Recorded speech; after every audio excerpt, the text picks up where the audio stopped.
Sénateur Wilson. Senator Moreau. Sénateur Moreau,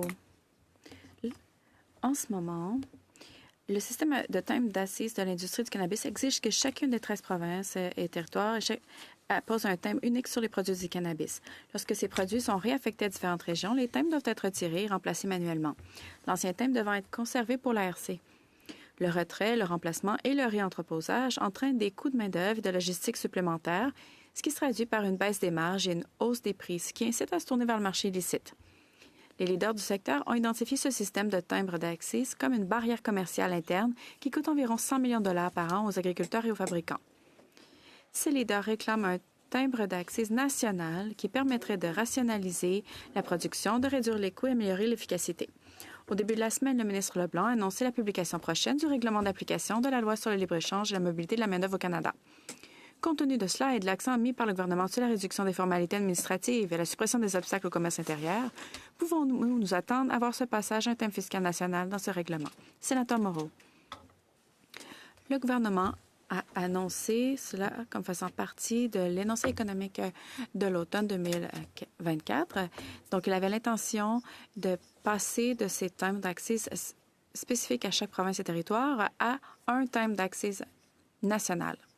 Vous le savez, cela rendra cela plus facile pour les producteurs pour avoir des opportunités d'affaires dans d'autres provinces et territoires.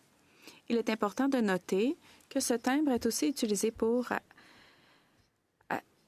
partager les revenus. Le gouvernement fédéral partage ses revenus avec les provinces et territoires sur une base de 25-75 %. Donc, les provinces et territoires 25 et le fédéral 75. Le gouvernement évalue la faisabilité d'un seul timbre national. Cet examen est en cours, mais comme vous le savez, je ne peux pas vous donner davantage d'échéanciers pour le moment. Sénateur Wilson. Sénateur Moreau, mise en œuvre en 2018, la taxe d'accise sur le cannabis est évaluée à 10 % de la valeur du produit ou à 1 $ par gramme. Le montant le plus élevé étant retenu. Bien qu'on ait alors supposé que le cannabis se vendrait 10 $ le gramme, le marché a connu des prix de gros plus proches de 3 $.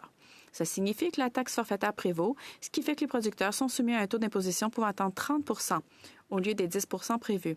En conséquence, nous favorisons le recours à des producteurs illicites et compromettons la viabilité des entreprises respectueuses de la loi qui opèrent dans le cadre des réglementations établies. Pouvez-vous nous dire si le gouvernement a l'intention de régler cette question fiscale? Sénateur Moreau. Bon, je suis d'accord avec la prémisse de votre question. Mais comme vous le savez, je ne peux pas parler de changements potentiels dans l'avenir à ces taxes d'assises. Bon, je peux pas vous donner l'information concernant des décisions futures concernant des dépenses ou des taxes.